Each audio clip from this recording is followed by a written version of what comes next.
Alors, bonjour à toutes et à tous. Désolée pour les quelques minutes de retard. Et on débute aujourd'hui donc notre deuxième journée de formation sur les thèmes de fatigue et douleur, avec une journée plus sur le thème de la douleur. Et sans plus tarder, je vais laisser la parole au docteur Béatrice Leloutre pour se présenter et puis commencer son intervention. Bonjour à tous. Alors, vous avez vu qu'en fond, je vous ai mis une image de la région. C'est un petit clin d'œil à tous ceux qui nous suivent de loin. Et il me semble que déjà, quand on se plonge dans cette lumière-là, les douleurs peut-être s'estompent un peu. Donc, je m'appelle Béatrice Leloutre, je suis de formation médecin. Et du plus loin que je me souvienne, eh bien, j'avais toujours aimé comprendre, aller un petit peu décrypter les signes de ce corps. Et notamment, aujourd'hui, c'est sur le domaine de la douleur, d'essayer de comprendre et de partager avec vous mes connaissances. Parce que vous allez voir, la douleur, c'est un phénomène extrêmement complexe. Hein, c'est pas juste un dérèglement physiologique. Il y a des interactions beaucoup plus difficiles à décrypter. Donc, je vais essayer de vous partager ça parce que tout simplement, il me semble que quand on comprend ce qui se passe déjà dans son corps, on en est peut-être un peu moins victime. Ça nous permet de prendre un petit peu de recul par rapport à ça. Et puis également, ça nous permet d'entrevoir toutes les portes d'entrée possibles pour la soulager. Hein. Vous allez voir qu'il y a beaucoup le phénomène est complexe, ça c'est la mauvaise nouvelle, mais la bonne nouvelle c'est qu'il y a du coup beaucoup de portes d'entrée possibles pour la soulager et un certain nombre qui sont à notre portée, à condition évidemment qu'on soit informé ou formé à ça.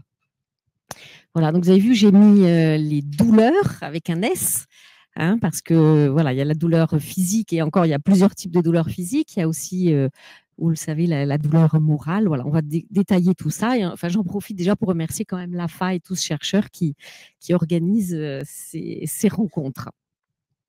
Alors, juste le contexte, vous le savez, c'est un phénomène très fréquent. Il semblerait que 2/3 des consultations médicales sont quand même orientées par rapport à la prise en charge de la douleur, en tout cas en France, et qu'il y ait une grande proportion de la population qui souffre de douleurs dites chroniques. On verra après ce que c'est qu'une douleur chronique. Le traitement, il est plutôt bien codifié dans les douleurs aiguës, beaucoup moins dans les douleurs qui persistent, hein, qui sont chroniques, ou les douleurs neuropathiques, ou enfin, on verra celles qui sont dites dysfonctionnelles, c'est beaucoup plus compliqué. Et ça m'amène déjà, je l'aborderai à la fin, mais à vous parler de la nécessité d'une pluridisciplinarité pour la prise en charge optimale. Alors, la définition, déjà, si on parlait tout simplement, on partait de la définition de la douleur. Vous voyez que celle qui est la plus classique, on dit que c'est une expérience sensorielle et émotionnelle désagréable associée à une lésion tissulaire réelle ou potentielle ou décrite par la personne en ces termes. Donc déjà, voilà, ça ouvre quand même sur ces dimensions quand même très, très importantes, qu'il y a possiblement, en tout cas dans certains cas, une lésion dans le corps, mais que voilà, la façon dont nos sens nous informent, l'affectivité qui est derrière, l'émotionnel, et ce qu'on appelle la cognition, c'est-à-dire toutes les pensées qui vont avec, vont moduler cette douleur. Si je vous donne des exemples très concrets, si vous êtes en pleine forme, que vous êtes heureux, voilà, vous allez avoir une douleur, mais peut-être que vous allez beaucoup mieux la gérer, comme on dit, ou la supporter, que si vous êtes en phase dépressive. Et si vous êtes avec énormément de pensées multiples euh, qui l'entretiennent et qui vous crispent autour de cette douleur, elle va être beaucoup plus envahissante que si vous êtes passionné parce qu'en train d'écouter un bon morceau de musique ou en bonne compagnie amicale. Alors, je ne sais pas si pour ceux qui souffrent de douleurs chroniques ou en tout cas qui sont confrontés dans leur entourage, comment vous l'imaginez? Peut-être déjà cette douleur chronique, est-ce qu'il y a une image? Moi, j'aime bien celle-ci où j'ai l'impression que, voilà, que c'est une sorte de bête qui peut aller euh, avec beaucoup de branches différentes, ébranler tout l'être. Bon, il y en a d'autres qui vont plutôt peut-être voir ces liens et cette espèce de froid, hein, qu'on imagine avec cette neige, ou encore quand elle est très très envahissante, un corps un petit peu disloqué, où on a l'impression que voilà, tout part en live, comme on pourrait le dire dans nos termes courants. Alors déjà, qu'est-ce que c'est la douleur aiguë, la douleur chronique? C'est vrai que la douleur aiguë, c'est quelque chose qui est dit récent, qui est souvent avec un seul facteur déclenchant, et elle a un rôle de protection. Vous savez que si vous mettez la main sur le four bouillant, eh ben, le fait que vous ayez mal fait que vous allez retirer la main, et donc ça vous protège d'une brûlure plus importante. Donc les personnes qui sont totalement insensibles à la douleur vont avoir statistiquement un taux de survie moins long, parce que voilà, elles n'auront pas cette fonction d'alarme. Et quand vous avez donc une perception sensorielle, hein, une piqûre, une brûlure, etc., elle va être transmise au cerveau. Alors, on va le détailler un petit peu pour comprendre ce qui se passe, hein, par un certain nombre de signaux électriques.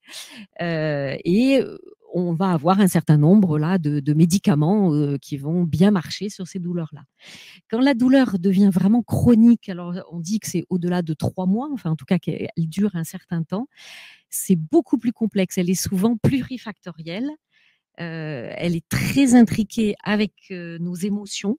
Hein, c'est plus tout un processus qui fait que voilà, toutes les douleurs vont s'intriquer. Elles vont vraiment ébranler souvent l'individu, jouer sur les pensées, les liens sociaux. Hein. Si on est douloureux chronique, on va peut-être avoir tendance à se retirer un petit peu du monde parce qu'on n'arrive plus à interagir, à sortir et avoir ces liens. Tout le quotidien va être impacté. Ça peut déboucher sur des phases plutôt dépressives. Et dans ces douleurs chroniques, les traitements uniquement médicamenteux sont beaucoup plus limités. Hein, c'est d'ailleurs peut-être une des raisons pour lesquelles, parce qu'on entend souvent les personnes qui disent oui, mais mon médecin, bon, quand je lui parle de mes douleurs, bon, finalement, il n'a pas toujours trop de réponses, parce que les médecins sont souvent formés en priorité à des réponses médicamenteuses et que justement, ils sont un peu démunis. Hein, quand les douleurs persistent, qu'ils ont essayé un traitement, un autre, que ça ne marche pas. Voilà. Donc, quand on est démuni, qu'est-ce qu'on fait? On peut avoir une sorte de déni aussi de la plainte, hein, qui est en face de soi. C'est un mécanisme un petit peu de défense. Alors, on décrit 3 types de douleurs. Donc, je vous disais, parler tout à l'heure de la douleur aiguë, on appelle ça la nociception. Alors, je fais juste une petite parenthèse, moi j'aime bien comprendre le sens des mots. Hein. Vous savez que nocere, ça veut dire, en latin, c'est le mot nuire. Hein, c'est ce qui a donné nociception, les fameux récepteurs de la douleur qu'on appelle les nocicepteurs. Et puis le mot algos, hein, qui a donné algique, qui a donné antalgique, donc ça c'est en grec, les médicaments antalgiques, donc contre la douleur. Et alors c'est intéressant parce que algos, c'est le pluriel, c'est la personnification des douleurs, ce qui sont les filles de la déesse grecque de la discorde. Alors, j'aime bien ces petites histoires parce que finalement, la douleur, ça met beaucoup de discorde en soi, de déséquilibre. Et voilà, c'est toujours intéressant de voir d'où viennent les mots qu'on utilise. Donc, il y a la douleur qu'on appelle nociception. Vous avez un récepteur périphérique qui capte la douleur. Donc, si je vous prends l'exemple de la peau, il y a une piqûre avec une aiguille. Les récepteurs vont le capter et vont transmettre l'information au cerveau par des voies nerveuses. Ensuite, il y a ce qu'on appelle les douleurs neuropathiques. Donc là, c'est vraiment le système de transmission. Les nerfs sont lésés Et là, les douleurs vont être, pour certains, vous devez les connaître, ça va être plus difficile. Il y a des fourmillements, des décharges électriques, des brûlures, ce qu'on appelle des paresthésies. Là, un autre terme qu'on emploie de temps en temps, l'allodynie, c'est-à-dire que pour par exemple, un simple effleurement de la peau, on va percevoir des douleurs très importantes, donc disproportionnées par rapport au stimulus, on pourrait dire, extérieur. Alors ces douleurs-là, on va les voir, ces voies nerveuses qui sont altérées, on va les trouver par exemple chez des gens qui ont des neuropathies diabétiques, des gens qui ont eu un zona et qui persistent à avoir des douleurs, vous savez, post-zona, certains médicaments, hein, dans les chimiothérapies, on peut avoir une altération de ces nerfs, etc. Et dans cette douleur neuropathique, effectivement, la composante anxieuse et dépressive va être bien présente. Et puis, le troisième type de douleur, alors on les appelait dysfonctionnelles, maintenant on les appelle nociplastiques, ce qui est un drôle de mot, je trouve, peut-être parce qu'il y a le mot plastique, que ça fait un peu faux. Mais en fait, c'est simplement qu'il y a une altération de ce qu'on appelle l'intégration de la douleur au niveau central. Hein, je vais vous montrer quelques images, comment la douleur qui va naître par une stimulation périphérique sur la peau, sur l'intestin, puisque là on était quand même rassemblés autour des Mickey, comment l'influx nerveux va remonter le long des fibres nerveuses, passer dans la moelle et arriver jusqu'au cerveau. Et c'est le cerveau qui va interpréter, qui va dire ah ben oui, ça me fait mal, et qui va faire des liens avec des tas d'autres régions du cerveau. On va y revenir. Donc, j'ai juste Seraya à distance qui demande en fait si c'est possible de parler vraiment bien dans le micro. Le son est parfois un tout petit peu. D'accord. Alors je vais. Alors, où est-ce que j'ai écrit? C'est le syndrome douloureux régional complexe. Voilà, ce sont des douleurs qu'on peut voir survenir. C'est ce qu'on appelait autrefois l'algoneurodystrophie. Hein, ce sont des douleurs qui surviennent, par exemple, quand vous avez eu un traumatisme et qu'il y a des personnes qui, une fois que la lésion est consolidée au niveau d'une articulation ou d'un os, continuent à avoir des douleurs. Il y a un phénomène douloureux qui s'auto-entretient. Voilà, mais dans le côlon irritable, dans la fibromyalgie, etc. C'est-à-dire qu'en fait, notre cerveau ne comprend plus bien ou n'interprète plus bien ces signaux douloureux, ou il les amplifie trop, ou il a, et vous verrez ça aussi, c'est une bonne nouvelle, il a des moyens déjà lui-même, notre corps, de diminuer de moduler ce qu'on appelle nos douleurs, et là, il n'en est plus capable. Donc, il y a vraiment un dysfonctionnement de ce rééquilibrage central, de cette intégration de l'information douleur. Et donc, avec peut-être des réactions exagérées à la douleur. Donc ça, évidemment, vous imaginez bien, pour ceux en plus qui le connaissent, ça retentit sur la qualité de vie, sur voilà, tout l'aspect fonctionnel de notre quotidien. Et c'est intéressant parce que ça fait des liens avec des choses que vous avez eues hier, c'est que ça va interagir aussi avec d'autres troubles comme les troubles du sommeil, comme une fatigue chronique. Hein, vous verrez que tout ça se renforce. On sait par exemple, je fais une petite parenthèse, que quand on manque de sommeil et qu'on est très fatigué, et ben ces systèmes de modulation que nous avons en nous pour diminuer la douleur vont être altérés. Hein, donc les douleurs vont être majorées.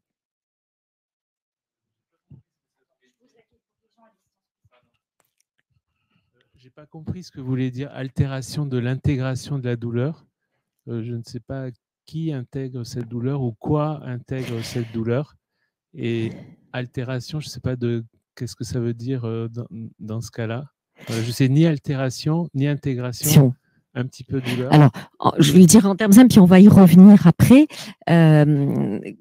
Puisqu'il y a ce système de transmission de la périphérie vers le cerveau de l'information douleur. Donc, par un certain nombre de relais pour arriver jusqu'au cerveau, et il y a un certain nombre d'étapes dans cette transmission qui vont moduler cette transmission. Mais quand il y a, comment vous dire ça simplement, il peut y avoir une dysfonction, donc non seulement dans la transmission des informations, mais aussi dans l'analyse qu'en fait le cerveau. On pourrait dire ça comme ça de type simple. C'est pour ça l'altération, c'est que le cerveau va mal intégrer, ou en tout cas, il va peut-être amplifier l'information douleur. Et c'est pour ça que je dis qu'il y a une altération de cette intégration, c'est-à-dire de cette compréhension du phénomène douloureux. Hein, mais on va y revenir. Oui, oui, oui, oui. Je vais essayer de détailler un petit peu après ce qui se passe. Juste une question, est-ce que cette altération peut être aussi due au taux d'oxygène dans le sang, l'oxymétrie, par rapport à la douleur? Alors ça, c'est une bonne question. Oui, oui, oui. Écoutez, comme ça, j'ai pas de réponse absolue là-dessus. Oui, voilà, c'est un petit peu compliqué. Après, on peut se demander, puisqu'on sait par exemple, on le dira à la fin, mais que le fait de remettre en route un corps par une activité physique progressive et adaptée va contribuer aussi, comme beaucoup d'autres choses, à mieux traverser le phénomène douloureux et à le diminuer. Donc, peut-être que c'est une des façons aussi d'agir, hein, par le fait qu'on va avoir une meilleure oxygénation de nos tissus.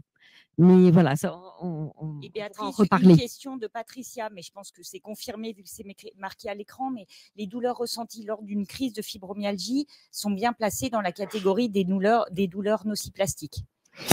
Oui, classiquement, c'est ce qu'on dit aujourd'hui, mais vous verrez, on en parlait tout à l'heure, tout n'est pas encore complètement décrypté dans la compréhension de toutes ces douleurs.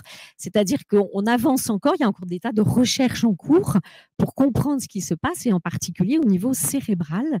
Il y a des interactions extrêmement complexes et tout n'est pas encore totalement élucidé. Hein, donc c'est vrai que voilà, il y a c'est les pistes actuellement par rapport à la fibromyalgie, c'est ça. Alors, dans la douleur, il y a plusieurs composantes, on l'a déjà dit. Hein, il y a la composante de nos sens, hein, qui vont nous dire, bah, tiens, j'ai mal, c'est au ventre, ou c'est sur la peau au niveau de la main, ou c'est à la tête. Il y a une composante émotionnelle qui est très importante. Hein, cette douleur peut générer de l'anxiété, quand elle est chronique, petit à petit générer des phénomènes dépressifs. Il y a le contexte, hein, qui peut générer de la douleur aussi, qui est importante. Il y a une composante qu'on appelle cognitive, c'est-à-dire que ce sont toutes nos pensées, hein, qui vont jouer, et qui vont jouer aussi par notre culture. Hein, on n'a pas la même perception de la douleur et de fait de surmonter la douleur suivant notre culture. Également, alors là, j'ai pas trop le temps de détailler, mais même si on reprend au cours de l'histoire, la douleur dans l'Antiquité, avec l'arrivée de la religion judéo-chrétienne, ou au moment du 19e siècle, c'était pas la même conception, hein, de la douleur. Donc la culture également va jouer. Et puis la mémorisation. Moi, je dis toujours, je travaille essentiellement en pédiatrie, et la douleur ne survient pas sur un cerveau amnésique. J'aime bien ces termes-là, parce que je peux vous dire que même les tout petits bébés, et quand je dis tout petit, c'est de quelques mois, qui ont eu des fortes douleurs et qu'on n'a pas traitées, et ben, quand ils reviennent le mois d'après, ils se souviennent très, très, très bien. Ça passe pas par le mental, hein, parce que ce sont des petits, mais cette douleur, elle est bien imprégnée. Donc, il y a les phénomènes de mémoire qui vont amplifier. C'est-à-dire, je me souviens que j'ai eu mal, la douleur revient, et donc, par anticipation, je vais imaginer que je vais encore avoir mal, et peut-être plus mal, et que je ne vais pas avoir de solution pour sortir de cette douleur. Donc, cet aspect-là est quand même très important. Et puis, il y a le comportement, c'est-à-dire quels mots je vais arriver à mettre sur cette douleur. Les manifestations physiques, hein, c'est rouge, c'est gonflé, c'est coupé. Voilà, là, les réactions autour de moi, le fait que la douleur me coupe peut-être de mes liens sociaux parce qu'elle est trop envahissante. Enfin, vous voyez, tous ces éléments-là vont entrer en ligne de compte, et donc c'est extrêmement complexe, hein. La douleur chronique va nous amener quelquefois à sortir de ce mouvement de la vie. Et le fait qu'elle soit multidimensionnelle, enfin, je l'ai déjà dit, mais j'y reviendrai, nous ouvre des portes pour penser qu'il y a aussi de multiples approches possibles et pas uniquement médicamenteuses pour jouer, et notamment sur ces composantes précédentes, puisque précédemment, on a dit qu'il y avait donc les sens, très bien, mais pour tout ce qui est affectif, émotionnel, de cognition, hein, donc de pensée et le comportement, on imagine bien que là-dessus, les médicaments, la pharmacologie va peut-être peu agir. Voilà, et j'aime bien cette phrase qui dit que la cause physiologique ne peut rendre compte à elle seule de la complexité du rapport de l'homme à sa douleur. En fait, c'est l'individu entier qui souffre. Alors, je parle là vraiment des douleurs chroniques, hein, qu'elles soient neuropathiques ou nociplastiques. Ça va interagir avec différents plans de sa vie. Alors, ce schéma est intéressant. C'est pour réfléchir un peu à ce qu'on appelle la matrice douleur, pour visualiser un peu. Hein, donc, il y a les aires, ce qu'on appelle nociceptives, hein, nocérées, les aires qui vont capter la zone douloureuse. Et alors, bien sûr qu'ils vont avoir, on a vu des réactions motrices. Hein, je retire par exemple mon bras de la zone qui brûle. Et puis des réactions végétatives. Alors pour ceux qui ont eu des douleurs aiguës, par exemple, comme une colique néphrétique, je pense que vous savez qu'est-ce que ça donne, ce qu'on appelle les réactions végétatives. Est-ce que vous avez observé ça? C'est-à-dire que vous allez transpirer, vous allez avoir des nausées, des vomissements quelquefois. Vous allez avoir la tachycardie, le cœur qui se met à battre très très vite. Ça, c'est ce qu'on appelle les réactions végétatives automatiques. Et ça se développe, enfin ça se met en place au niveau de notre tronc cérébral. Je vous ferai une petite photo tout à l'heure de où est le tronc cérébral. Hein, c'est dans cette zone-là. Et c'est dans cette zone-là que ces réactions-là vont intervenir. Donc ça, voilà, les réactions motrices, les réactions végétatives. Mais après, donc, dans les autres domaines de cette matrice, qui sont, on l'a vu, hein, les émotions liées à la douleur, l'état donc, de mes pensées, l'anticipation, ça c'est un élément que je trouve assez important. C'est un élément, j'y reviendrai par exemple par l'approche méditative, où on va beaucoup jouer sur justement ne plus être dans l'anticipation de la douleur, la mémoire, hein, donc le cerveau n'est pas amnésique, mais il se souvient très très bien de ses douleurs. On nous dit souvent, vous allez voir quand vous allez accoucher, ça va être très douloureux, mais vous allez oublier. Je ne suis pas tout à fait d'accord. Ça ne veut pas dire qu'on n'est pas très heureux d'avoir eu ce bébé, mais on s'en souvient. Certaines comprendront. Voilà. Et puis, voilà, le contexte, l'âge, les attentes aussi. Voilà, est-ce que ce médicament ou cette technique va me soulager ou pas, les croyances. Alors ça, les croyances, j'en dirai un tout petit mot après, mais vous savez, on parle quelquefois du placebo. Hein, le placebo, c'est ces substances qu'on peut nous donner qui n'ont pas de valeur pharmacologique, mais qui marchent très très bien et pour lequel il y a beaucoup d'études en cours actuellement. Si on est persuadé que ce traitement ou cette gélule on attend qu'elle nous soulage, eh bien, elle va, dans une proportion non négligeable, nous soulager. Donc, c'est là aussi assez extraordinaire de penser à ce pouvoir de notre cerveau. Voilà, donc vous voyez, tout ça interagit et voilà, on commence à voir que ça a l'air assez compliqué. Alors, je voulais vous dire quand même un petit mot de la physiologie. Et comme mon métier mon premier métier, c'est quand même de la radiologie, je vous ai mis quand même quelques images du corps humain et du cerveau pour mieux comprendre comment l'agression qui va se passer de façon périphérique sur l'intestin, sur la peau, sur la tête, enfin donc dans la tête, comment cette agression va arriver jusqu'au fait que le cerveau donc l'intègre.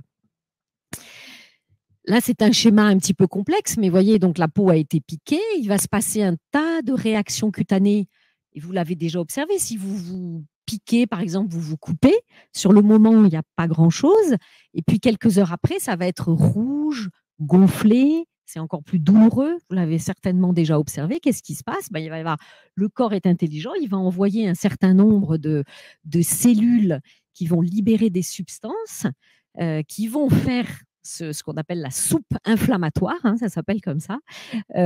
Donc cette soupe inflammatoire, elle va donner le gonflement, la douleur, la rougeur, etc. Mais elle va envoyer aussi des cellules pour essayer de nettoyer tout ça, d'apaiser, de réparer la blessure. Hein, ce corps est intelligent.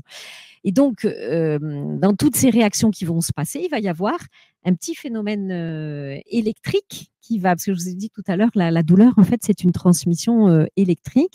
Et il va y avoir 3 relais. Hein. Donc, ça va naître ici. L'influx électrique va aller jusqu'à la moelle. Alors, la moelle, vous savez, hein, c'est cette espèce de cordon hein, qui descend à la base de notre cerveau dans le canal du rachis. Donc, l'influx douloureux va aller jusqu'à cet endroit-là. Là, il va y avoir un relais. C'est comme une course de relais. Hein. Le relais va se faire à cet endroit-là vers une deuxième transmission qui va monter dans cette moelle jusqu'au cerveau, hein, passer par ce fameux tronc cérébral. Vous voyez, ici, je vous ai mis une coupe, ça c'est ce qu'on fait en imagerie. Donc, quand on coupe horizontalement ici, on coupe horizontalement ici, vous avez cette moelle, donc on la coupe horizontalement et voilà, on a ce cordon qui est là, hein, c'est ce qui est imagé ici. Donc, le premier relais est ici. Ensuite, l'information monte dans la moelle ici, elle monte. Ici, elle arrive dans ce qu'on appelle, je vous en ai parlé tout à l'heure, le tronc cérébral, et puis le cerveau. Et dans le cerveau, il y a un troisième relais, hein, on passe chaque fois le relais, là, il y a une gare de triage. Alors bon, on appelle ça le thalamus, on s'en fiche, c'est pas important, mais la gare de triage, elle va envoyer les informations. À qui? Ce qu'on appelle la partie du cerveau qui gère les sensations, certes, mais pas que. C'est-à-dire qu'elle va envoyer aussi des informations à la zone qui s'occupe de la mémoire, à la zone qui s'occupe de la peur, des émotions, à la zone qui va s'occuper, qui gère justement toutes les pensées, l'interprétation, la gestion de qu'est-ce que je vais faire, qu'est-ce que je décide de faire, etc., ou de prendre. Voilà. Et toutes ces informations-là vont échanger entre elles. Donc, vous voyez que c'est assez complexe. Hein. Voilà, donc c'est comme une course de relais. Hein. On part de la périphérie. Le premier relais se fait dans la moelle. Ça monte dans le cordon. Deuxième relais dans ce fameux noyau dont je parlais. Et troisième relais, on arrive ce qu'on appelle le cortex. Hein. Le cortex, c'est la périphérie du cerveau, c'est la zone intelligente. C'est l'ordinateur central qui va gérer cette information de la douleur. Alors, pourquoi c'est intéressant d'avoir en tête juste cette connaissance-là? C'est que vous verrez que suivant parce que l'idée, c'est quand même à terme de voir qu'est-ce que je vais en faire de cette douleur, qu'est-ce que je vais pouvoir proposer. Donc, on va voir tout le panel de ce qu'on peut utiliser et vous verrez que suivant les médicaments, les techniques mécaniques, les techniques psychocorporelles, on va agir à différents niveaux de ce circuit. Hein. Il y a des substances, par exemple, qui vont agir tout à fait là où il y a cette fameuse soupe inflammatoire. Donc, vous voyez où je veux en venir. Hein. Quand on parle des anti-inflammatoires, c'est là que ça va marcher, par exemple. Mais il y en a d'autres qui vont agir au niveau de ce relais dans la moelle. Et il y en a d'autres qui vont pouvoir agir au niveau du cerveau. Hein. Donc, beaucoup de portes d'entrée possibles pour soulager les douleurs. Ça, c'est la bonne nouvelle. Voilà, là, je vous ai remis le résumé hein, sur un petit schéma, la transmission électrique. Hein. On se brûle ici, l'information, le signal électrique hein, avec toutes ces cellules, ces libérations, ces petits ions, calcium, etc., qui vont être libérés, qui vont générer ce flux électrique. Il monte ici dans le bras, il arrive dans la moelle, relais, il monte dans le tronc cérébral et le cerveau, relais, et il va dans la zone d'intégration au niveau du cerveau. Alors, je vous ai parlé tout à l'heure du tronc cérébral. Vous avez peut-être déjà vu, ça c'est une image d'un cerveau en imagerie de profil. Le tronc cérébral, c'est toute cette zone-là. Alors, c'est là qu'il y a des noyaux qui vont générer les fameuses réactions réflexes, hein, dont je vous parlais tout à l'heure, les sueurs, les vomissements, les nausées, enfin tout ce qui accompagne potentiellement le phénomène douloureux. Et ce qui est intéressant, c'est que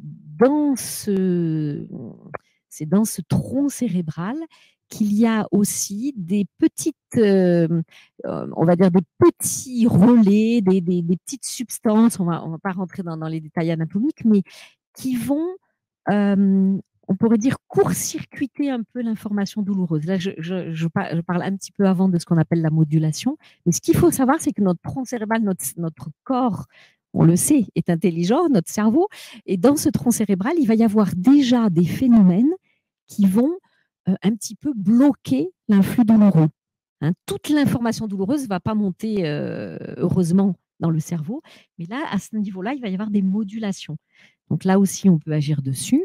On comprend aussi que pour les personnes qui ont, par exemple, une tumeur dans cette région-là, il n'y ait plus cette modulation, hein, et donc des douleurs justement intenses et majorées, parce que cette modulation ne se fait plus. C'est comme s'il y avait un peu des freins, si vous voulez, à différents niveaux. Hein, on verra qu'il y en a dans la moelle, mais il y en a aussi dans notre cerveau. Juste une petite interruption. Caroline qui dit trop contente, j'ai enfin compris les différents impacts et donc les différentes approches pour traiter la douleur. En direct. C'est bien, voilà. L'idée, c'est vraiment ça, hein, c'est de vous transmettre ces connaissances simples pour que vous trouviez aussi vous-même justement une inspiration, parce que probablement dans tout ce qu'on va aborder, ça va peut-être connecter avec des solutions que chacun peut aller chercher ensuite. Donc, je vous ai parlé tout à l'heure de cette fameuse gare de triage. Alors, c'est un nom, ça s'appelle le thalamus. Donc, vous voyez, là, vous avez une coupe du cerveau qui est horizontale, hein, qu'on coupe comme ça. Ben voilà, le thalamus, c'est ça. Vous voyez cette boule-là, c'est ce noyau-là. Et c'est dans cette zone-là qu'il va y avoir un triage pour envoyer les infos à tel endroit, à tel autre, et pour faire des relais. Donc, c'est ce que je vous disais tout à l'heure. Hein. Ce qu'on appelle le cortex pariétal, c'est ici, la région pariétale. Hein, c'est dans cette zone-là. C'est là que les sens vont être perçus. Hein. Par exemple, je sens qu'on me touche la main, c'est cette zone-là qui va l'analyser. Par contre, dans la région frontale, je vous dis ces mots-là parce que de temps en temps, vous les entendrez peut-être, ce qu'on appelle le cortex préfrontal, donc c'est dans la région du front. C'est là qu'il va y avoir toute l'attention sur ce qui se passe, le fait qu'on soit tout à fait focalisé sur telle douleur ou telle source de douleur, qu'on va analyser ce qui se passe. Et puis après, il y a des endroits comme on appelle l'hippocampe qui va mémoriser, qui va anticiper la douleur. Et on sait que donc l'anticipation peut quand même pas mal nous pourrir la vie.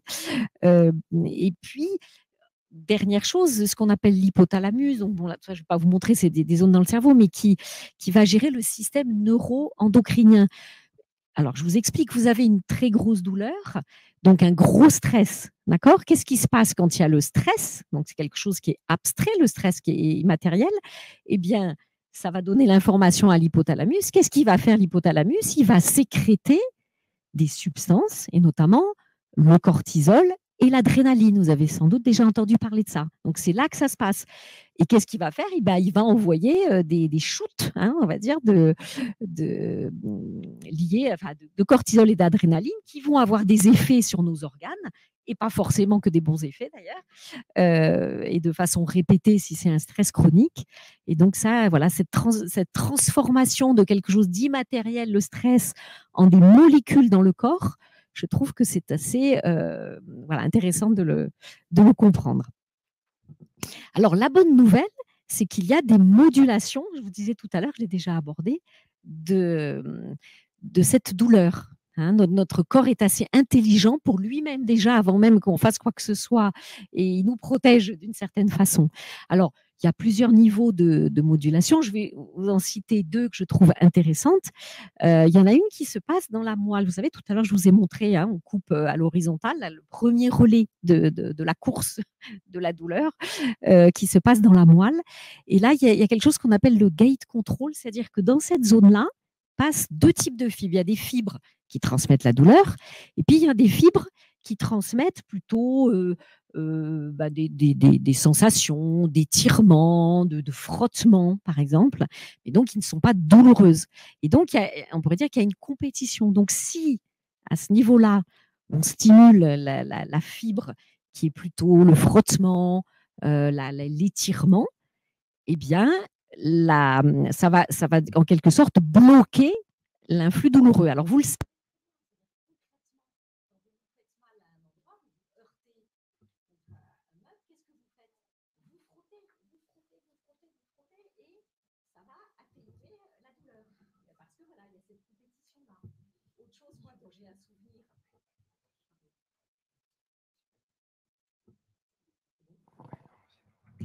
D'accord. Désolée. Il faut que je reprenne un peu avant ou pas? Bon, plus de son. Bon, donc voilà, je vous disais, quand vous frottez, vous le savez, vous voyez, je vous explique un peu ce qui se passe, mais après, concrètement, quand vous frottez, voilà, vous heurtez une table, eh bien, ça va atténuer la douleur. Moi, je me souviens, quand j'étais enfant, à un moment, j'ai dû avoir pas mal de piqûres et qui étaient bien douloureuses. Eh bien, je me souviens que l'infirmière, elle me donnait une tape sur la fesse, vous savez, comme une petite claque. Et ce qui fait qu'après, quand elle piquait, je ne sentais pas la piqûre. C'est exactement ça qui se passe. Donc, vous voyez, vous l'avez déjà observé. Voilà, ça, c'est une première chose. Et puis, la deuxième, alors, pareil, hein, pour si vous faites un massage, etc., voilà, pendant le temps où vous massez, vous allez stimuler outre le plaisir et donc là, l'émotionnel, vous allez aussi calmer la sensation douloureuse. Et l'autre zone de modulation que je trouve intéressante, c'est ce fameux tronc cérébral que je vous ai montré tout à l'heure en photo. Parce que quand l'influx douloureux arrive à cet endroit-là, il y a des stimulations, des libérations de ce qu'on appelle des endorphines, des opioïdes endogènes. C'est quoi? C'est de la morphine en gros, hein, mais de la morphine que nous produisons nous-mêmes. Nous avons quand même cette capacité. Donc, spontanément, quand l'influx douloureux arrive pour nous protéger, finalement, il y a déjà ces zones-là qui vont en libérer.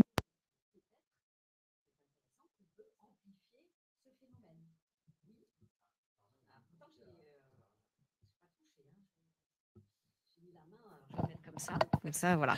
Bon, voilà. Donc cette libération que nous avons en nous-mêmes de ces endorphines, hein, donc cette morphine pour soulager, donc c'est une bonne nouvelle que ça existe, mais peut-être qu'il y a des moyens pour l'amplifier. Et il y a également, alors je fais déjà un petit lien, une libération. Vous avez déjà entendu parler peut-être de la sérotonine. On dit toujours, on dit quelquefois comme ça en vulgarisation que c'est l'hormone de la sérénité. Eh bien, il y a un peu de libération aussi de sérotonine par l'activation de cette zone-là. Et ça vous fera peut-être le lien avec quand on donne des antidépresseurs qu'on appelle les inhibiteurs de la recapture de la sérotonine. Vous avez peut-être entendu ce mot-là ou les utiliser. On va augmenter la libération de sérotonine, éviter qu'elle soit en tout cas recaptée et donc emmenée ailleurs, et donc favoriser cette descente du tronc cérébral vers le bas pour soulager les douleurs. Il ne marche plus? C'est pas moi alors. Bon, alors j'espère que si j'y reviendrai, vous me direz ce qui n'a pas été entendu. Voilà, donc il y a cette modulation. Et puis, outre ces modulations du corps, vous le savez, on l'a déjà dit, hein, il y a des facteurs externes qui vont diminuer la douleur. Je vous ai cité tout à l'heure le placebo. Hein, on est persuadé que cette gélule-là ou ces petites granules-là vont me soulager, eh bien, ça va avoir un effet mesurable, j'y reviendrai. Et puis, l'empathie, il y a des études, et ça fera sûrement écho pour beaucoup, qui montrent que le phénomène douloureux va diminuer de 12%, ça a été mesuré par des chercheurs, le phénomène douloureux. Ça veut dire que quand vous avez un soignant qui prend le temps, qui vous rassure, qui pose cette main, qui vous écoute, qui est vraiment dans l'empathie, eh bien déjà, ça va mieux se passer. Donc, je pense que vous l'avez expérimenté. Alors, je ne vous parlerai pas du nocebo pour ne pas mettre du négatif. Et dans les facteurs internes, eh bien, voilà, votre émotion, comme je disais tout à l'heure, si vous êtes en pleine forme, que vous avez eu des bonnes nouvelles, qu'il fait beau, que tout va bien, eh bien, la douleur va passer un petit peu, va être un petit peu atténuée. Si vous êtes distrait, je l'ai vu avec une personne récemment qui a des douleurs chroniques du dos très invalidantes, qui est allée au théâtre, qui a passé 2 heures avec une pièce fascinante et qui m'a dit j'ai plus senti ma douleur pendant 2 heures. Donc, c'était vraiment un très bel exemple concret de cette distraction. Et puis, des techniques, on se dirait un petit mot dessus sur, par exemple, l'hypnose ou la méditation qui permettent aussi de focaliser, je dirais, notre attention différemment. Voilà. Et puis, là, j'avais mis cette espèce de balance pour montrer que il y a donc l'effet douloureux, le phénomène douloureux, et puis il y a les contrôles qui vont diminuer cette douleur. Et quand il y a un déséquilibre de cette balance, donc trop d'un flux douloureux, par exemple parce qu'il y a une stimulation persistante, évidemment, le contrôle, enfin la fameuse modulation, elle va être insuffisante. Et par exemple, on y revient là, dans les douleurs nociplastiques, ces systèmes de contrôle de la douleur, on parlait tout à l'heure de l'intégration, c'est ces systèmes-là qui vont un peu dysfonctionner. Soit ils ne fonctionnent plus du tout, soit même ils sont dans l'inverse, ils vont augmenter la perception douloureuse. Et il y a un dysfonctionnement qui est en cours un petit peu aussi de compréhension. Tout n'est pas totalement élucidé. Alors, j'en viens maintenant qu'on a compris ce qui se passait à tous les niveaux, qu'est-ce qu'on fait ? Comment on va utiliser les moyens qui sont à notre disposition. Et moi, dans la vision que je défends, qui est la médecine intégrative, c'est-à-dire qui intègre tout ce qui est à notre disposition pour aller mieux, et dans une vision complémentaire. Il ne s'agit pas de dire non, les médicaments, c'est pas bien, ou tout ce qui n'est pas médicamenteux n'est pas bien. Je pense que tout a sa place, et peut-être que dans une vision de cette fameuse médecine personnalisée, vous savez qu'on parle beaucoup de la médecine 4P, 5P, etc., qui est personnalisée, chaque douleur est finalement différente, surtout dans les douleurs chroniques, chaque vécu douloureux est différent, et donc c'est vraiment peut-être vous, patients, ou nous, patients, qui vont pouvoir suggérer peut-être un ensemble d'approches pour mieux vivre avec cette douleur, ou en tout cas la soulager, voire la faire disparaître. Donc là, je vous ai dit, l'empathie qui diminue la douleur, c'est quand même extrêmement intéressant. Je pense que les soignants devraient être informés de ça. Ensuite, il y a l'évaluation.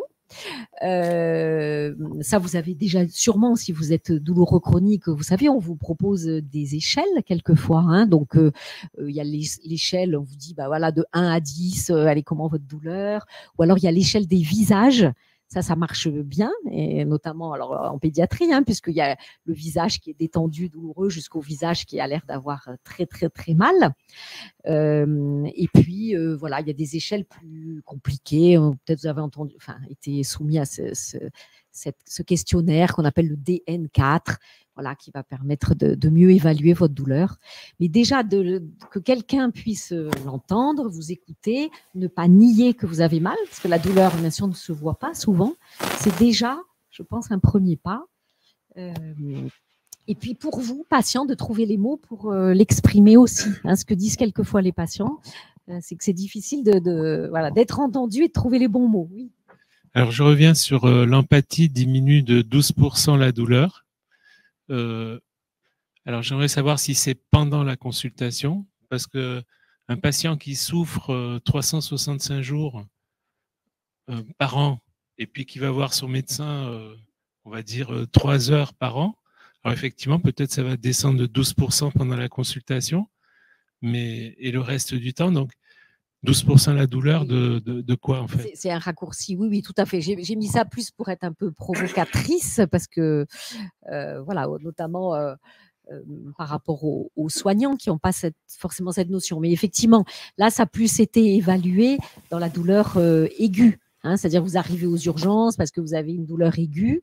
Le fait d'être voilà, accueilli, écouté avec empathie fait que la douleur va diminuer. Et bien évidemment, quand c'est des douleurs 365 jours, ça va pas être aussi efficace. D'abord parce que vous n'avez pas le soignant en face de vous. C'est un peu en temps réel. Mais c'est déjà quand même important de le comprendre. Enfin, vous l'avez sûrement expérimenté, hein, même dans votre entourage, le fait d'être parce que quelquefois, on a des patients qui disent oui, mais moi j'ai mal tout le temps, donc finalement mon entourage, il me croit plus ou il me dit oh, t'as toujours mal, et rien que ça va nous renvoyer peut-être à majorer cette sensation-là. Juste pour rebondir, effectivement, il y a un cas qui est assez flagrant, c'est lors d'un accouchement où naturellement il y a des douleurs, alors qui ne sont pas chroniques, là on est bien d'accord, qui sont à un instant T, mais l'empathie du personnel soignant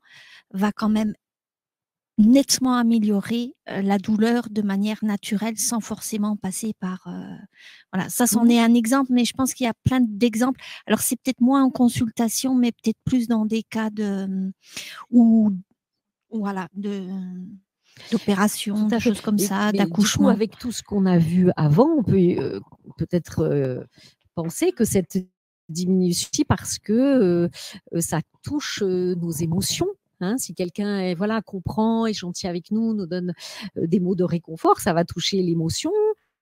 Ça fait peut-être ces pensées d'anxiété aussi, hein, puisque si on a mal, typiquement, enfin si vous avez eu mal en aigu, on a peur. Hein.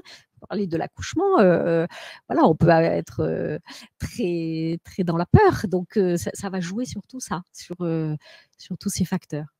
Oui, je voulais ajouter qu'il n'y a certainement pas d'études, enfin peut-être que ça sera un truc à étudier d'ailleurs, mais parce que moi je l'ai même vécu et puis je l'ai souvent entendu dans les rencontres entre pairs, hein, donc entre patients, ça a aussi cet effet-là en fait, il y a cette dimension d'empathie qui peut effectivement aussi réduire, alors il n'y a certainement pas eu d'études là-dessus, mais ouais, entre patients. Ouais.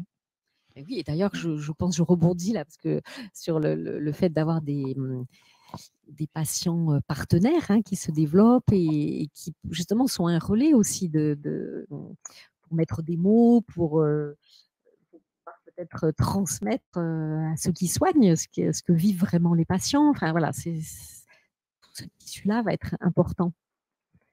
Oui, bonjour.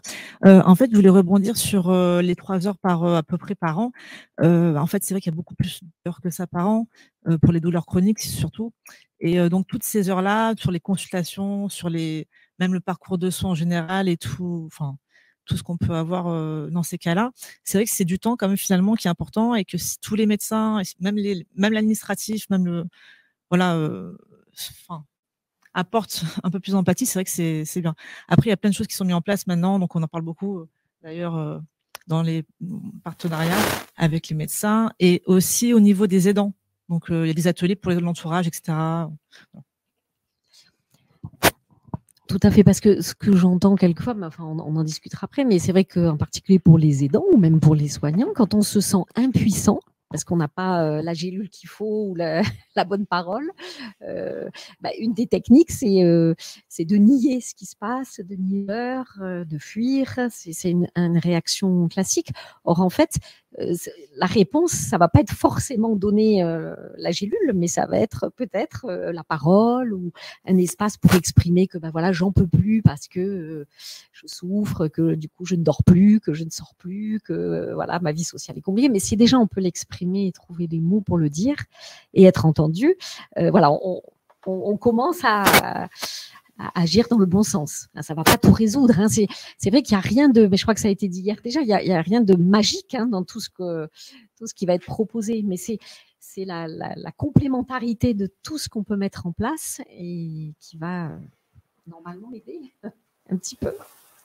Voilà, donc c'est un chemin progressif et dès qu'on se creuse un peu la tête, vous voyez, il y a plusieurs portes à passer, plusieurs étapes. Alors, donc, dans le panel de tout ce qu'on peut faire pour la douleur, le premier, c'est les médicaments, bien sûr, que vous tenez. Alors, ça, c'est peut-être François qui va en dire un mot. Là, j'ai listé un peu quelques médicaments, mais je vous laisse la parole.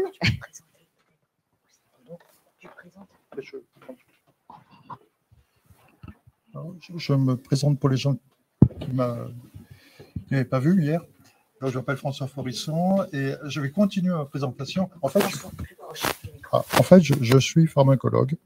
Donc, j'ai grand plaisir à vous parler des médicaments et pas forcément pour en abuser, mais pour savoir qu'ils existent. Alors, les médicaments dans la douleur, c'est un joyeux patchwork avec des tas de produits qui n'ont pas grand-chose à faire les uns avec les autres, qui viennent d'origines différentes, qui ont des mécanismes d'action différents, qui sont en lien avec ce que tu as expliqué là, sur tout le circuit possible de la douleur. Mais ce n'est pas parce qu'il y a des médicaments qu'il faut penser que tout le reste ne marche pas. Hein. L'empathie, par exemple, il y a une association médicamenteuse dans l'empathie, c'est si quelqu'un vous parle de sa douleur, de l'entendre, de l'écouter, et il y a une synergie. Si vous lui l'appelez « mon petit chat », ça marche encore mieux. Il y a donc les deux produits qui marchent, c'est « je t'entends » et « mon petit chat », ça marchera mieux. Donc, il y a vraiment une dimension affective qui est importante. Les médicaments, alors les modes d'action, jusqu'à, mettons, au XVIIIe siècle, c'était très simple. Il y avait un mode d'action avec deux produits. Et puis après, avec le deuxième produit qui a été l'aspirine, c'est Dieu. Dieu nous a punis pour le péché originel et Dieu a eu un petit peu des remords et s'est dit, ben, je vais vous aider à supporter la douleur à laquelle je vous ai condamné par des produits naturels. Donc, c'était la morphine. Après, ça a été l'aspirine. Bon, maintenant, on est revenu un petit peu sur ce mécanisme divin. Mais tout ça pour vous dire que les mécanismes, ça évolue. Moi, j'ai vécu le moment où on a découvert enfin le mode d'action de l'aspirine, qui était utilisé déjà depuis des décennies. Et maintenant, ben, on avait un début d'explication. C'est un antiprostaglandine. Et une fois qu'on a dit ça, on n'a pas tout dit. Donc, la découverte des médicaments antidouleurs, c'est une découverte empirique.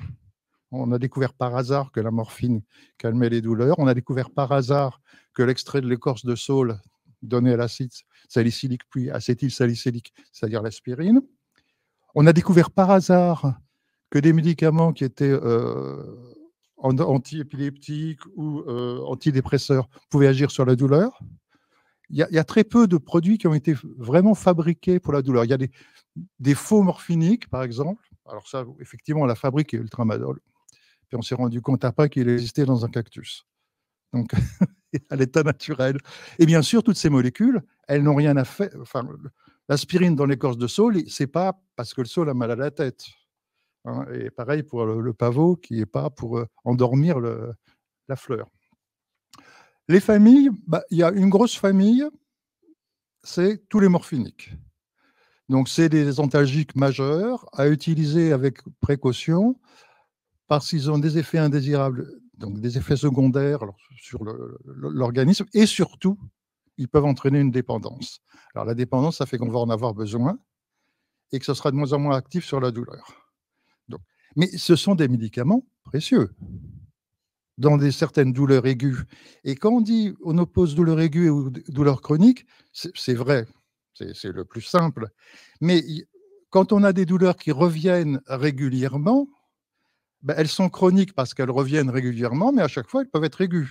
Et donc, on peut être tout à fait intéressé dans des douleurs, alors, bon, je ne vais pas dire chroniques, itératives, d'avoir quand même quelquefois d'autres traitements que les traitements qui sont affectifs ou mécaniques. Donc, les morphiniques. Bon, je vous en parlerai pas beaucoup plus, c'est merveilleux, ça marche très très bien, c'est pas forcément à manipuler facilement. Après, il y a toute une famille des médicaments qui jouent sur la phase inflammatoire. Donc, vous avez bien vu les chardes et tout ce qui se passe. En premier, il y a l'aspirine, qui est un anti-inflammatoire et qui est un produit qui a plein d'actions pharmacologiques. Alors, c'est des actions pharmacologiques, c'est pas des. Alors, nous, on les voit comme des effets indésirables, mais c'est des actions. C'est un anticoagulant, effet indésirable. Je veux dire que si on soigne la douleur et que ça fait saigner, c'est pas bon. Mais effet souhaité, en cardiologie, on utilise l'aspirine pour éviter les décoagulations qui seraient délétères. Ça agit sur l'estomac. Hein, ça donne, on a mal à l'estomac. Parce que ça a une action propre sur la sécrétion de mucus. Mais c'est une vraie action. Je veux dire que c'est un effet qu'on ne souhaite pas. Et puis, après, historiquement, on s'est dit qu'on va utiliser d'autres anti-inflammatoires et qui marchent sur la douleur. Là encore, hein, ce n'était pas des grandes réflexions de grands chercheurs qui se sont dit oui, on va. C'est un peu par hasard qu'on a découvert. Hein. Et en premier lieu, on a l'ibuprofène, qui est largement utilisé comme antalgique. Donc ça, en gros, c'est la deuxième famille. Et puis la troisième famille, c'est une famille de médicaments qui vont agir sur la douleur constituée. Enfin, je ne sais pas comment traduire ce que tu as expliqué. La douleur qui est déjà sous la forme d'un message électrique. Là, avant, on était sur ce qui se passe avant, ou sur le contrôle descendant, c'est les opiacés, les morphiniques, mais sur le signal électrique. Et c'est des médicaments qui agissent sur des fonctions neurologiques. Donc, on va utiliser des antidépresseurs, des antiépileptiques, qui ont chacun vraiment des profils d'utilisation assez étroits. Mais pareil, quand on les a découverts, ça a été par hasard encore. C'est-à-dire que quand on a réussi à se rendre compte qu'un antidépresseur pouvait agir sur la douleur du zona, ça a été un progrès gigantesque. Il y a des gens qui se suicidaient à cause de la douleur du zona. Et par hasard, par chance, certaines personnes avaient le zona et étaient déprimées. Donc, on a utilisé chez eux des antidépresseurs et on s'est rendu compte qu'on agissait sur la douleur.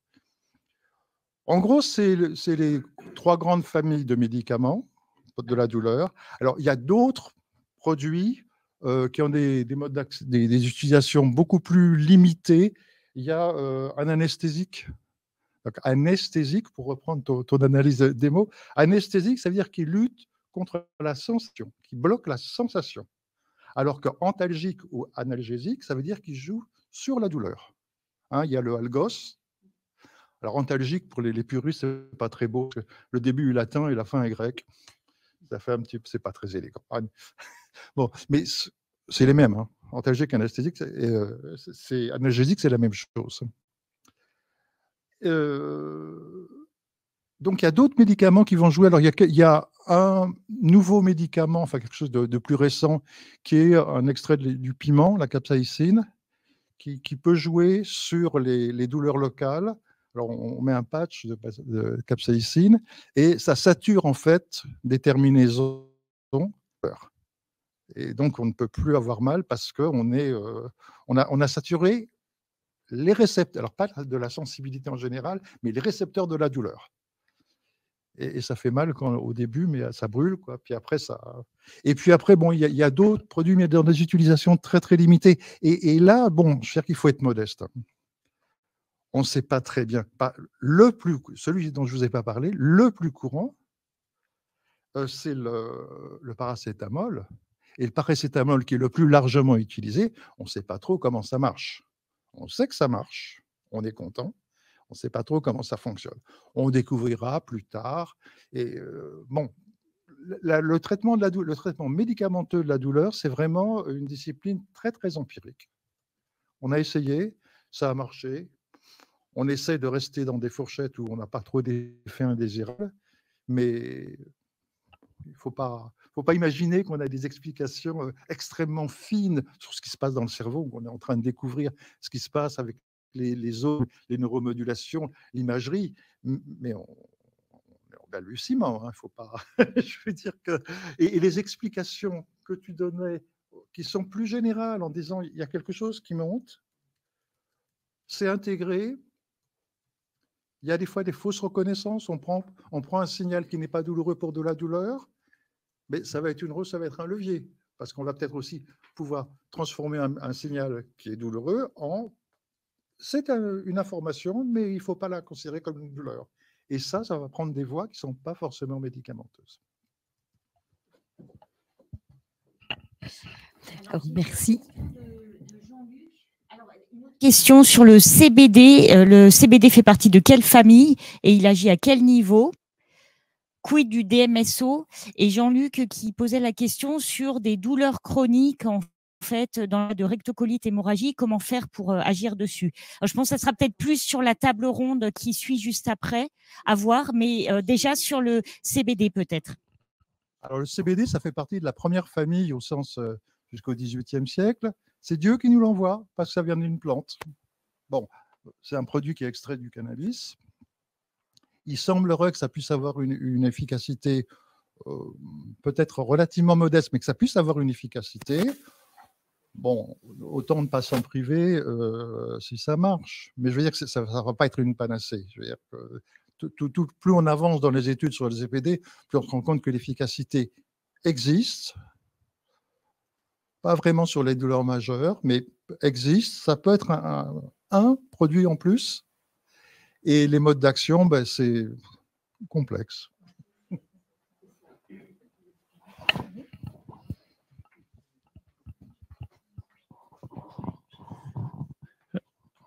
Je m'étais intéressé à la morphine il y a très très longtemps. J'avais travaillé dans un service de soins palliatifs et à Jérusalem. Et en fait, l'idée que j'avais retenue, mais je ne sais pas si je me suis toujours demandé si c'était juste ou faux. C'est-à-dire que si on utilisait la morphine de façon adaptée pour des douleurs, il ne pouvait pas y avoir de dépendance.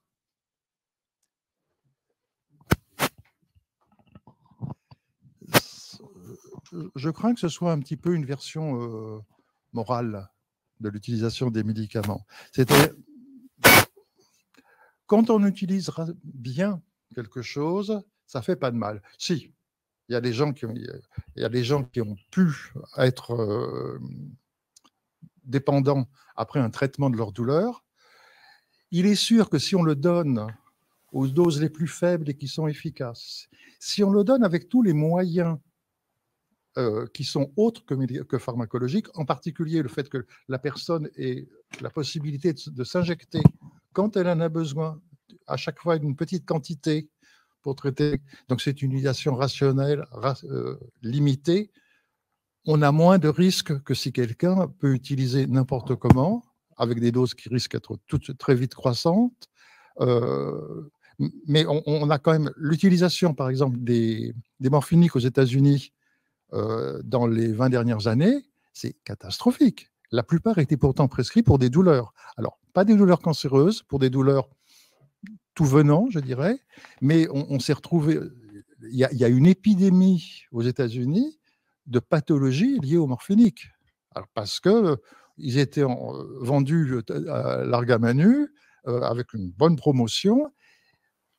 Je veux dire que si on utilise bien un médicament, on l'utilise peu, à des doses limitées, pendant un temps limité. Et donc, ça, c'est des conditions qui limitent, bien sûr, la dépendance. Mais je ne pense pas que ce soit lié au fait que ce n'est pas consommé par la douleur. L'idée qu'on avait à un moment, c'était s'il y a une grosse douleur, elle va consommer la morphine, et donc il n'y en aura pas trop. Il n'y aura pas un excédent qui va entraîner la dépendance. Je pense que c'est beaucoup plus les...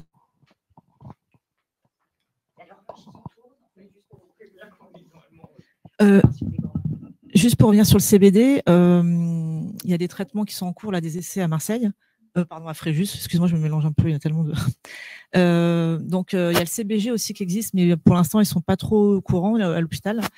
Ça marche très bien, le CBD, sur les douleurs, pas sur les inflammations. Le CBG, c'est plus pour les inflammations, a priori, mais c'est vraiment en cours, c'est pas du tout au point encore, surtout au niveau des budgets. Parce que moi, j'avais essayé, mais bon, c'est très cher qu'on l'achète en magasin, des bons produits. Et après, je voulais juste une question sur la kétamine. Alors, je sais qu'au niveau il y a plein de choses. Au niveau des inflammations, il n'y a pas grand-chose, à part les anti-inflammatoires, mais quand on est problème de rein, on ne peut pas prendre d'anti-inflammatoires. Donc, en fait, qu'est-ce qui reste pour les inflammations, et qu'est-ce que vous pensez de la kétamine?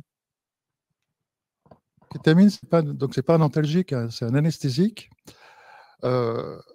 Je ne suis pas un spécialiste d'anesthésie, et donc je ne pourrais pas vous en donner beaucoup de détails. C'est probablement un médicament qui, dans des indications très très limitées, peut avoir une réelle efficacité.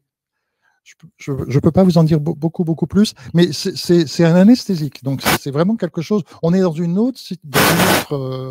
un autre domaine qui, par rapport à la circulation de la douleur. Là, on met c'est une barrière, mais une barrière moins distincte. Quand on l'utilise comme un anesthésique, c'est pour l'ensemble des sensations. Donc, ça abolit aussi les sensations non douloureuses. Or, ce que tu as expliqué, c'est que la douleur, c'est en grande partie une balance entre des informations fines, comme le toucher, la chaleur, etc., et les informations douloureuses. Je ne peux pas vous en dire, je suis incompétent pour vous en dire beaucoup plus. Moi, j'avais une question, puis un commentaire. En fait, la question, c'est par rapport à l'effet des antiépileptiques sur la douleur, parce que moi, ça m'a été prescrit et ça n'a pas eu une grande efficacité. J'ai eu une atteinte au niveau central neurologique, qui a eu une grosse incidence sur des neuropathies périphériques aujourd'hui, 20 ans après.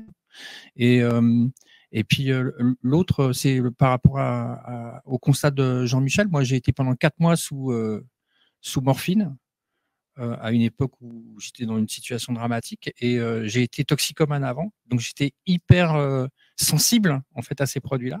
Et effectivement, à part je ne sais plus comment on appelle ça là, les urgences aux jambes là, après 4 mois, quand j'ai arrêté la morphine, comment? Voilà, c'est ça. Qui m'ont duré quelques semaines, et j'ai pas eu du tout d'effet de manque, quoi. Et je connaissais très bien le manque parce que j'ai été toxicomane des années avant. Donc.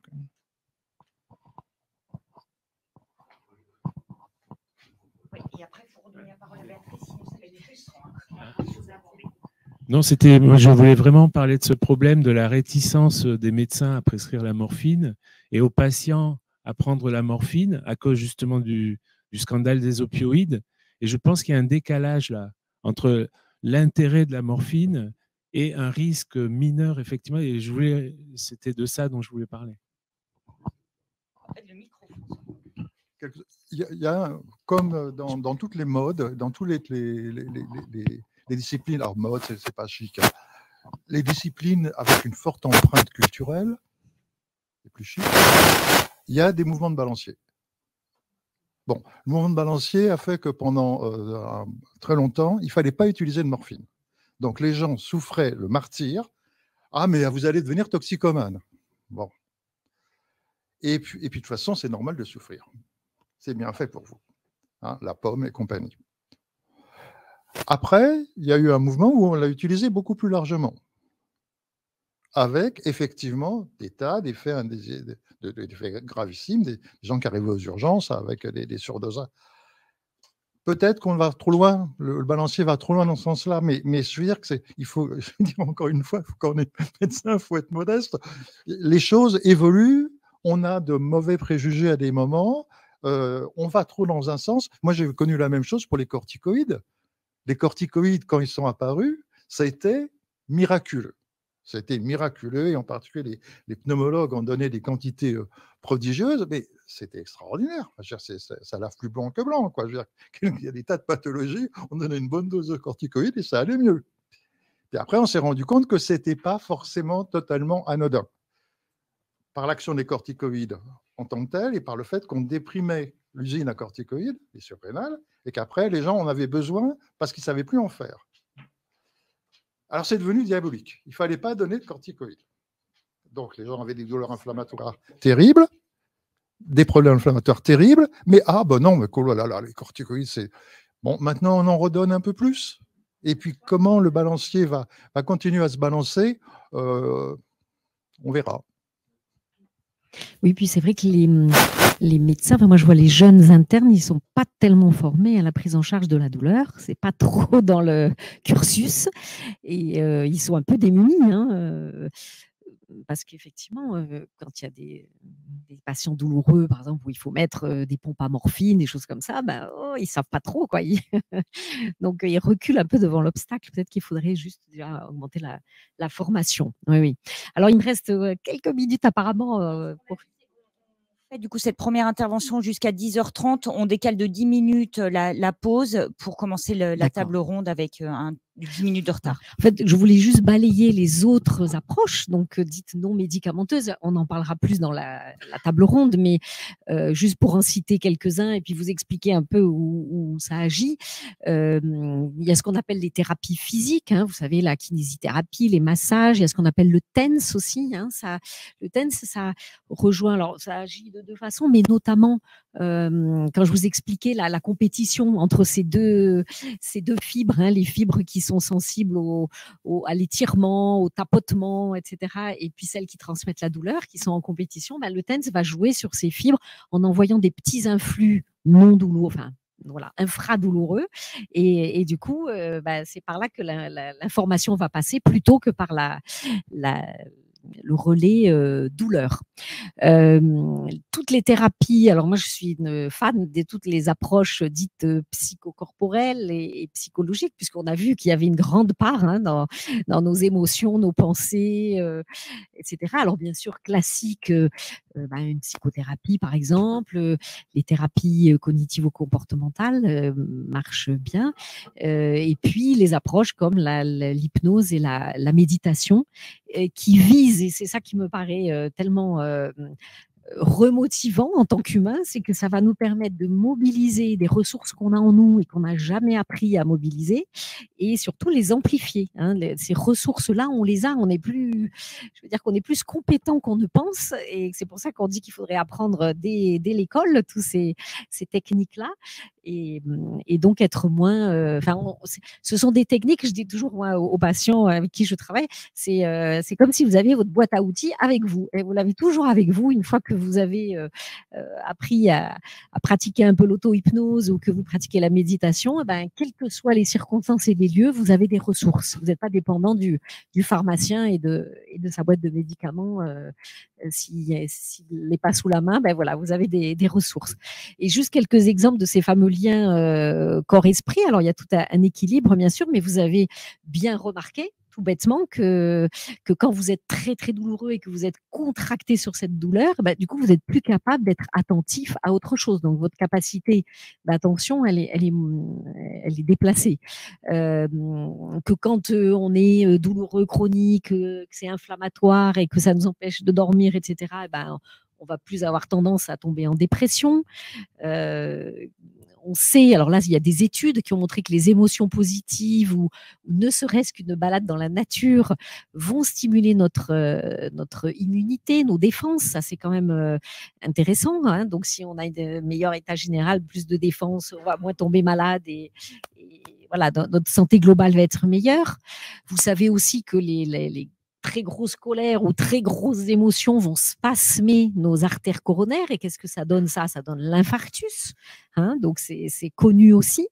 Et puis, je dirais, juste pour la fin, un petit mot sur le placebo qui a ce pouvoir de guérison.